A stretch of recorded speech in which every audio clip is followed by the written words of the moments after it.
আসসালামু আলাইকুম প্রিয় শিক্ষার্থীরা, আশা করি তোমরা ভালো আছো। আলহামদুলিল্লাহ, আমিও ভালো আছি। আজ আমি নবম ও দশম শ্রেণীর পদার্থবিজ্ঞান বিষয়ের চতুর্থ অধ্যায় কাজ, ক্ষমতা ও শক্তি এই অধ্যায়ের একটি গাণিতিক সমস্যা নিয়ে আলোচনা করব। চলো শুরু করি। এখানে একটা চিত্র দেখতে পাচ্ছ তোমরা। একটি বস্তু যার ভর হলো 10 কেজি, বস্তুটি ভূমি হতে, এটি হলো ভূমি হতে 90 মিটার উপরে রাখা আছে। তো এখন এখানে কি বলেছে, ভূমি হতে কত উচ্চতায় গতিশক্তি বিভব শক্তির দ্বিগুণ হবে। পরে ঘ নম্বরে বলেছে দেখাও যে এ বি সি অবস্থানে মোট শক্তির পরিমাণ সমান। অর্থাৎ দেখো, এ অবস্থান হলো ভূমি থেকে 90 মিটার উপরে, বি অবস্থানটা হলো ভূমি থেকে 40 মিটার উপরে, আর সি অবস্থানটা হলো ভূমিতে। তো আমাদের প্রশ্নটা হলো যে দেখাও যে এ বি ও সি অবস্থানে মোট শক্তির পরিমাণ সমান থাকে। তো আমি গ নাম্বারটা শুরু করছি আগে।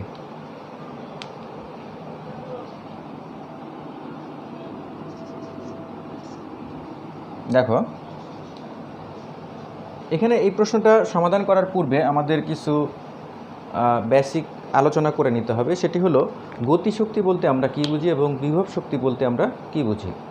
গতিক শক্তি হলো গতির কারণে কোনো একটা বস্তু যদি কাজ করার সামর্থ্য লাভ করে তাহলে সেটিকে আমরা বলবো ওই বস্তুটার গতিশক্তি। কি বললাম?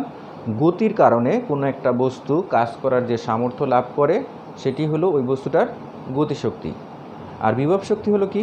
বিভব শক্তি হলো কোনো একটা বস্তুর স্বাভাবিক অবস্থান থেকে পরিবর্তন করে অন্য অবস্থানে নেওয়া হলে বস্তুটা কাজ করার যে সামর্থ্য লাভ করে সেটি হলো বিভব শক্তি। অর্থাৎ কোনো একটা বস্তুর অবস্থানের পরিবর্তন ঘটানো হলে বস্তুটা কি করে? কাজ করার সামর্থ্য লাভ করে।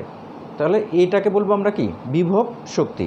অর্থাৎ মনে করো যে তোমার টেবিলের উপরে একটা, মনে করো এই মার্কারটাই টেবিলের উপরে আছে। টেবিল থেকে আমরা যখন উপরে তুলব তখন টেবিলে যখন ছিল এর ভিতরে কিন্তু কোনো শক্তি সঞ্চিত ছিল না, কিন্তু যখন টেবিল থেকে এটাকে উপরে উঠানো হলো তখন সেটি কি হবে? এর ভিতরে একটা তার অবস্থানের পরিবর্তন ঘটেছে এবং এই অবস্থানের পরিবর্তনের কারণে তার ভিতরে একটি কাজ করার সামর্থ্য, সে একটি কাজ করার সামর্থ্য লাভ করেছে। এই যে কাজ করার সামর্থ্য যে লাভ করলো বা সে যে একটা শক্তি অর্জন করলো সেই শক্তিটাই হলো বিভব শক্তি। তাহলে মোট কথা হলো কোনো একটা বস্তুর অবস্থানের পরিবর্তন ঘটানো হলে এর মধ্যে কাজ করার যে সামর্থ্য সৃষ্টি হয় সেটি হলো বিভব শক্তি। তাহলে আমরা গতিশক্তি এবং বিভব শক্তি সম্বন্ধে জানলাম। তো কোনো একটা বস্তু, মনে করো এখানে কি বলেছে, ভূমি হতে কত উচ্চতায় গতিশক্তি বিভব শক্তির দ্বিগুণ হবে। দেখো, এ বিন্দুতে সর্বোচ্চ উচ্চতায় আছে, এখানে বস্তুটার কেবলমাত্র বিভব শক্তি আছে।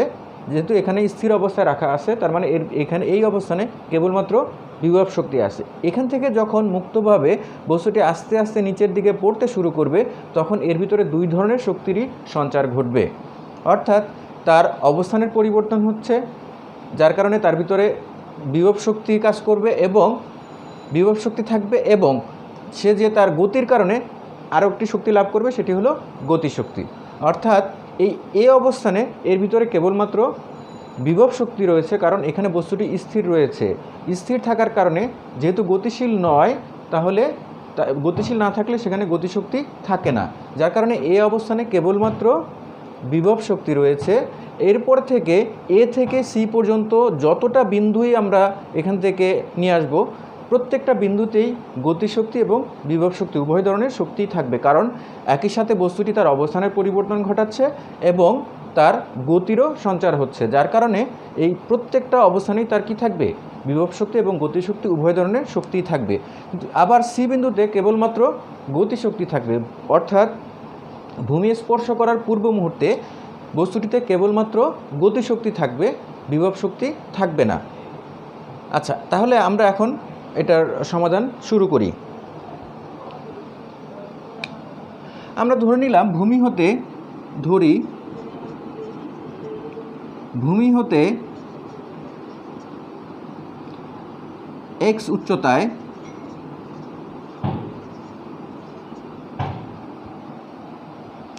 গতিশক্তি বিভব শক্তির দ্বিগুণ হবে।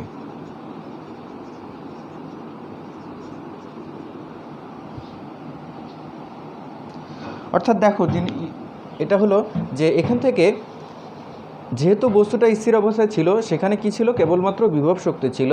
যখন পড়তে থাকলো তখন এর ভিতরে আস্তে আস্তে গতির সঞ্চার হতে থাকলো এবং গতিশক্তিটা বাড়তে থাকলো, আর বিভব শক্তিটা আস্তে আস্তে কি হবে, কমতে থাকবে।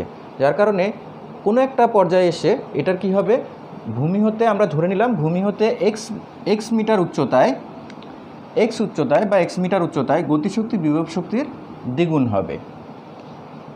অর্থাৎ আমরা গতিশক্তিকে কি দ্বারা প্রকাশ করি, গতিশক্তিকে আমরা কে দ্বারা প্রকাশ করি, কাইনেটিক এনার্জি কে ইকুয়াল টু 2 ইপি হলো পটেনশিয়াল এনার্জি বা বিভব শক্তি। এখন আমরা কে এর সূত্রটা জানি, হাফ mv স্কোয়ার, হাফ কে সমান কি half mv square equal to 2 into EP কি, ইপি হলো mg। আর এটা দেখো ভূমি হতে কত উচ্চতায়, আমরা ধরে নিয়েছি ভূমি হতে কত উচ্চতা mgh, সূত্রটা হলো mgh। এই ক্ষেত্রে আমরা করব কি, ভূমি হতে কত উচ্চতায় আমরা ধরে নিয়েছি, ভূমি হতে x মিটার উচ্চতায়, যার কারণে এখানে আমরা x বসাবো, বা উভয় পক্ষ থেকে আমরা m বাদ দিয়ে দিতে পারি, এই m আর m বাদ দিয়ে দিলাম, তাহলে কি হলো half v square equal two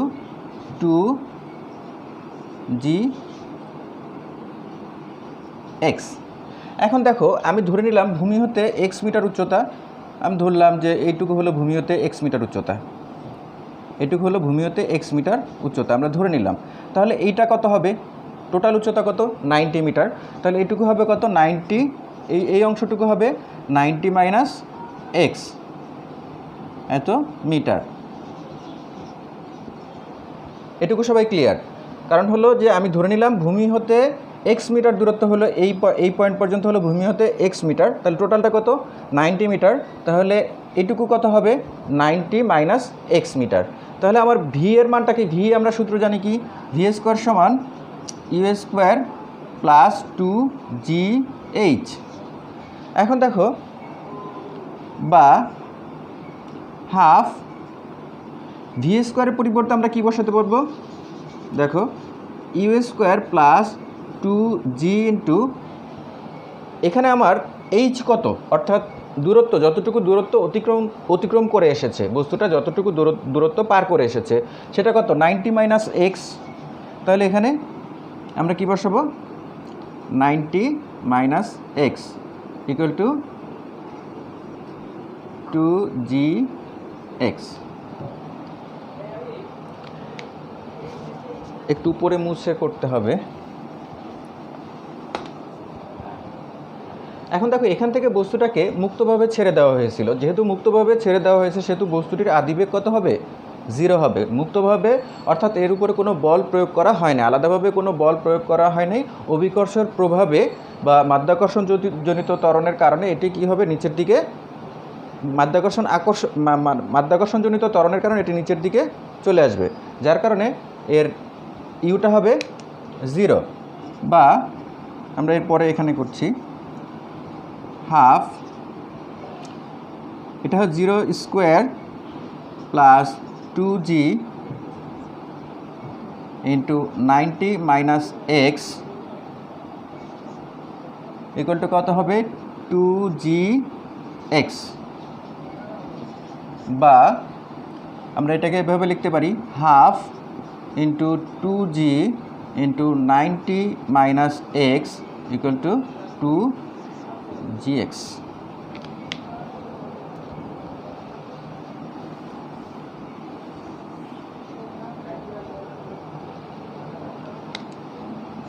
বা 2 কেটে দিতে পারি আমরা, তাহলে কি হয় দেখো, g into 90 minus x equal to 2gx। উভয় পক্ষ থেকে g বাদ দিয়ে দাও, তাহলে কি হয়, 90 minus x equal to 2x।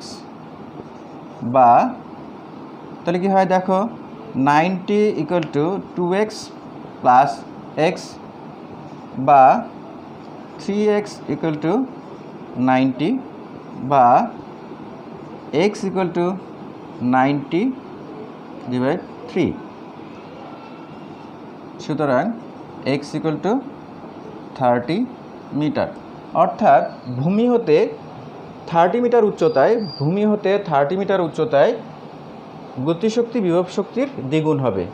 ভূমি হতে 30 মিটার উচ্চতায়, অর্থাৎ এক্সের মানটা 30 মিটার আসছে, অর্থাৎ ভূমি থেকে 30 মিটার উচ্চতায় গতিশক্তিটা বিভব শক্তির দ্বিগুণ হবে। আশা করি তোমরা বুঝতে পেরেছ। এরপরে আমরা ঘ নাম্বারে চলে যাব।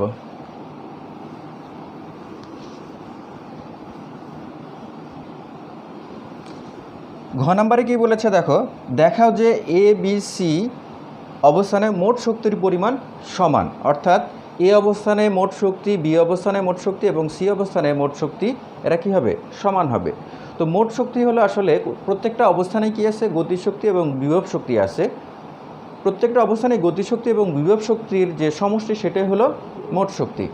তো এখন দেখো এ অবস্থানে কেবলমাত্র বিভব শক্তি রয়েছে, কিন্তু এখানে কোনো গতিশক্তি নাই, কারণ কি বস্তুটি স্থির রয়েছে। এখানে বি অবস্থানে গতিশক্তি এবং বিভব শক্তি দুটিই আছে, কারণ কি বস্তুটি ভূমি হতে একটি নির্দিষ্ট উচ্চতায় রয়েছে এবং এটি নির্দিষ্ট একটা দূরত্ব অতিক্রম করে এসেছে, এবং একই সাথে বি অবস্থানে সে কিন্তু স্থির নেই, সে গতিশীল অবস্থায় রয়েছে, যার কারণে বি অবস্থানে তার বিভব শক্তি এবং গতিশক্তি উভয়ই থাকবে।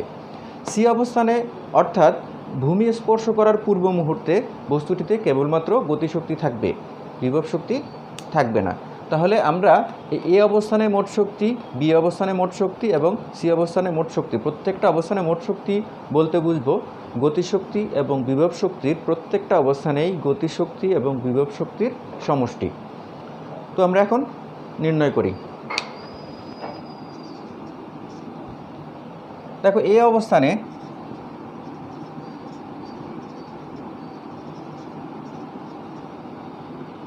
বিভব শক্তি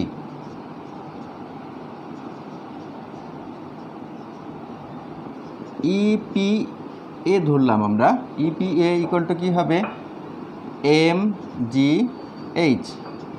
এম কত, এখানে ভর কত, 10 কেজি, তাহলে 10 ইন্টু, আমরা পাশে একটু লিখে রাখি, এম ইকুয়াল টু 10 কেজি। তোমরা একটু লিখে নিবা ভর, এটা এখানে বাংলায় নামগুলো লিখে নিবা, অর্থাৎ কোনটার নাম কি সেটা একটু লিখে নিবা। জি হলো অভিকর্ষ ত্বরণ, এটা হলো 9.8 মিটার পার সেকেন্ড স্কোয়ার। আর এইচ হলো এক্ষেত্রে দেখো এ অবস্থান, এটা ভূমি থেকে কত উচ্চতায়, 90 মিটার উচ্চতায়, তাহলে এখানে এইচ এর মান হবে কত, 90 মিটার। তো জি এর মান 9.8 ইন্টু এটা কত হবে 90, বসিয়ে দিই আমরা, কত আসে দেখি একটু।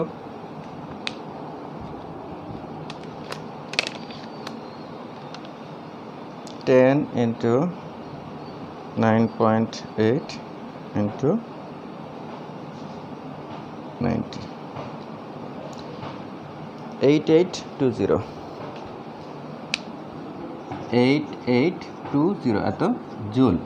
এটা হলো এ অবস্থানে বিভব শক্তি। গতিশক্তি কি হবে, এ অবস্থানে গতিশক্তি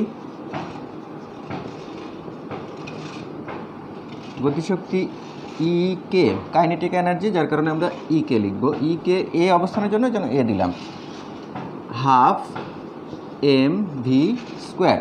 এখন দেখো এই অবস্থানে বস্তুটা কিন্তু স্থির অবস্থায় ছিল, এই অবস্থানে বস্তুটি স্থির অবস্থায় ছিল, যার কারণে এখানে এর বেগ হলো কি শূন্য হবে, অর্থাৎ এটা স্থির যেহেতু ছিল বেগ ছিল না, তার মানে গতিশীল বস্তুর বেগ থাকে, স্থির বস্তুর কোনো বেগ থাকে না, যার কারণে এটার বেগ হলো শূন্য।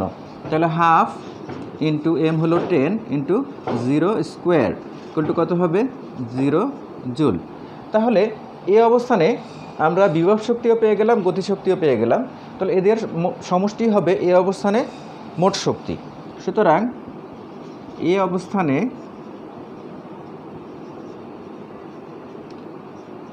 মোট শক্তি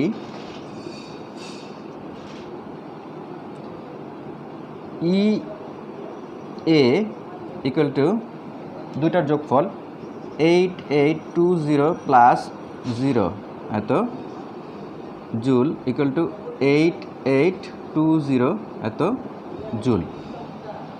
তো আমার এর হিসাবটা শেষ হয়ে গেল, এ অবস্থানের জন্য আমার হিসাবটা শেষ হয়ে গেল। এরপরে হলো আমার বি অবস্থানের জন্য। এখন দেখো বি অবস্থানে বস্তুটি এ অবস্থান থেকে বি অবস্থানে একটা নির্দিষ্ট দূরত্ব পার হয়ে এসেছে, তাই না? এ থেকে বিতে একটা নির্দিষ্ট দূরত্ব পার হয়ে এসেছে এবং দূরত্বটা কত সেটাও আমরা জানি। কীভাবে 90, এখানে বি অবস্থান বলছে ভূমি থেকে 90 মিটার উচ্চতায়, তাহলে ভূমি থেকে 40 মিটার উচ্চতায়, তাহলে বি অবস্থানটা এ থেকে বি এর দূরত্ব কত সেটা আমরা খুব সহজেই বের করে ফেলতে পারি, কারণ এ থেকে সি এর দূরত্ব, আমরা ভূমি থেকে এ এর দূরত্ব আমরা জানি 90 মিটার, আর ভূমি থেকে বি এর দূরত্ব হলো 40 মিটার বা উচ্চতা হলো 40 মিটার।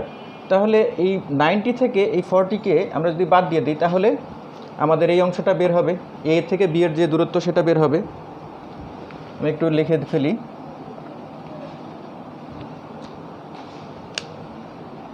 এটা কত হয় তাহলে 50 মিটার, মাইনাস করলে 50 আসে, 90 থেকে 40 মাইনাস করলে 50 আসে। তো এখন দেখো বি অবস্থানে বিভব শক্তিটা আমরা বের করে ফেলি। বি অবস্থানে বিভব শক্তি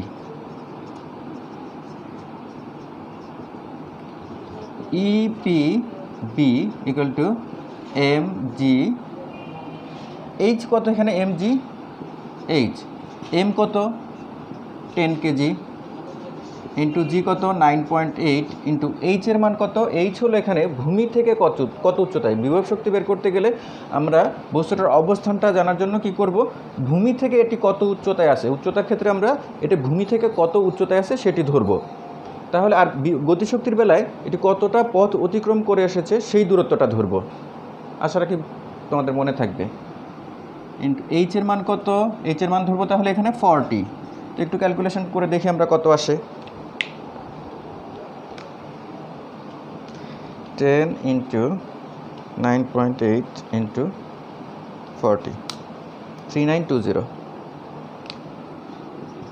3920 এত জুল। এটি হলো বি অবস্থানে বিভব শক্তি আমাদের বের হয়েছে। এরপরে আমরা বের করব, যেহেতু গতিশীল বস্তুটা, তাহলে বি অবস্থানে দুই ধরনের শক্তিই থাকবে, বিভব শক্তিও থাকবে এবং গতিশক্তিও থাকবে। তো এখন আমরা গতিশক্তিটা বের করব।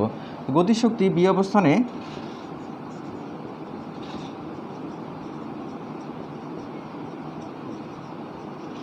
গতিশক্তি E K B equal to half M V square.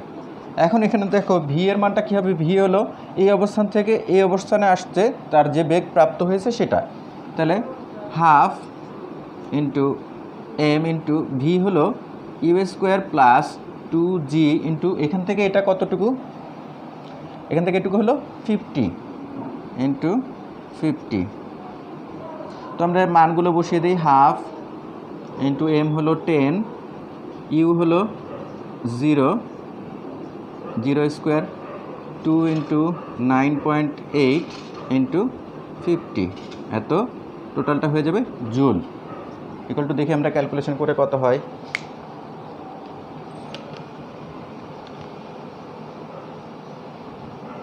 Five into 2 into 9.8 into 50, 4900 এত জুল। এখন দেখো বি অবস্থানে আমাদের বিভব শক্তিও বের হয়েছে, গতিশক্তিও আমরা বের করলাম। এখন বি অবস্থানে মোট শক্তিটা তাহলে কি হবে, দুইটা শক্তির যোগফল হবে। তাহলে আমরা এখন এই দুইটাকে যোগ করে দিলে বি অবস্থানের মোট শক্তিটা পেয়ে যাব। আসলে যোগ করে দিই।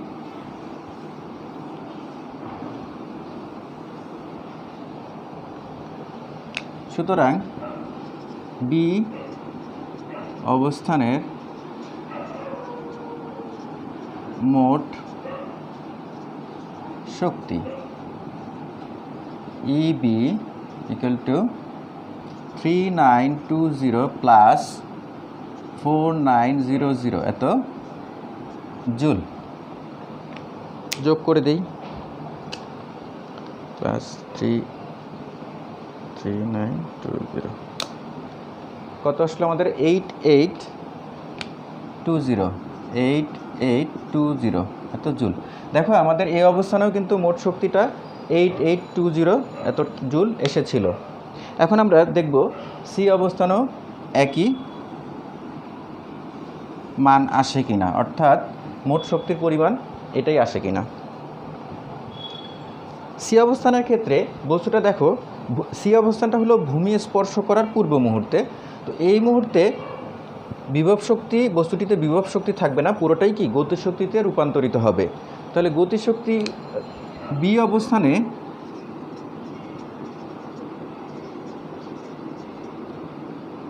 গতিশক্তি বা বিভব শক্তি যে কোনোটাই বের করতে পারো, এটা সমস্যা নেই। গতিশক্তিটাই বের করি আমরা আগে। গতিশক্তি ই কে, সরি এটা সি অবস্থানে হবে, সি অবস্থানে E K C equal to half M V square. তাহলে কি হবে, হাফ এম ভি কত হবে, U square plus 2g into H কত, টোটাল পথটা অতিক্রম করে সে চলে আসছে, তাহলে এটা হবে 90, ফার্স্ট ব্র্যাকেট ব্যবহার করি। তাহলে কী হবে, মান বসিয়ে দিই, হাফ ইন্টু 10, আর যেহেতু বস্তুটাকে এখান থেকে মুক্তভাবে ছেড়ে দেওয়া হয়েছে সেহেতু এটার আদিবেগ 0 হবে। তাহলে 0 স্কোয়ার প্লাস 2 ইন্টু 9.8 ইন্টু 90 এত জুল। দেখি আমরা হিসাব করে কত আসে। 5 ইন্টু 2 ইন্টু 9.8 ইন্টু 90 কত এসেছে, 8820 তো জুল। অর্থাৎ সি অবস্থানে গতিশক্তি আমরা পেয়ে গেছি 882 জুল। আর সি অবস্থানে বিভব শক্তি কত হবে, সি অবস্থানে যেহেতু এখানে বস্তুটি ভূমি স্পর্শ করে ফেলেছে সেহেতু এখানে উচ্চতাটা কি 0 হয়ে যাবে। সি অবস্থানে বিভব শক্তি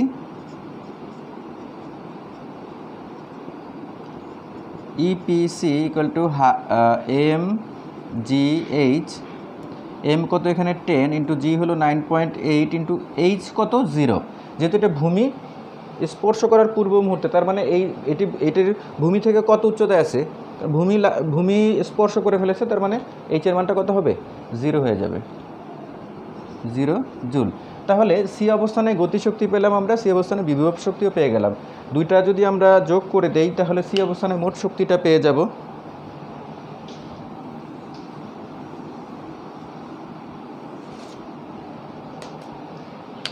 সুতরাং সি অবস্থানে মোট শক্তি E C equal to 8820 plus 0 তো জুল, ইকুয়াল টু কত হবে, 8820 জুল। তাহলে আমরা কি দেখলাম, প্রত্যেকটা অবস্থানেই কিন্তু মোট শক্তির পরিমাণ সমান, অর্থাৎ E A equal to EB equal to EC আমাদের সমান এসেছে। তা আমাদের কি দেখাতে বলেছিল, দেখাও যে এ বি সি অবস্থানে মোট শক্তির পরিমাণ সমান। তো আমরা তাই তো পেলাম, প্রত্যেকটা অবস্থানেই মোট শক্তির পরিমাণ হলো 8820 এত জুল। তাহলে আমরা এরপরে লিখে দেবো যে হ্যাঁ, এ বি সি প্রত্যেকটা অবস্থানে মোট শক্তির পরিমাণ সমান। আশা করি তোমরা বুঝতে পেরেছো। পরবর্তী ক্লাসে আবার দেখা হবে। ভালো থেকো, সুস্থ থেকো, আল্লাহ হাফেজ।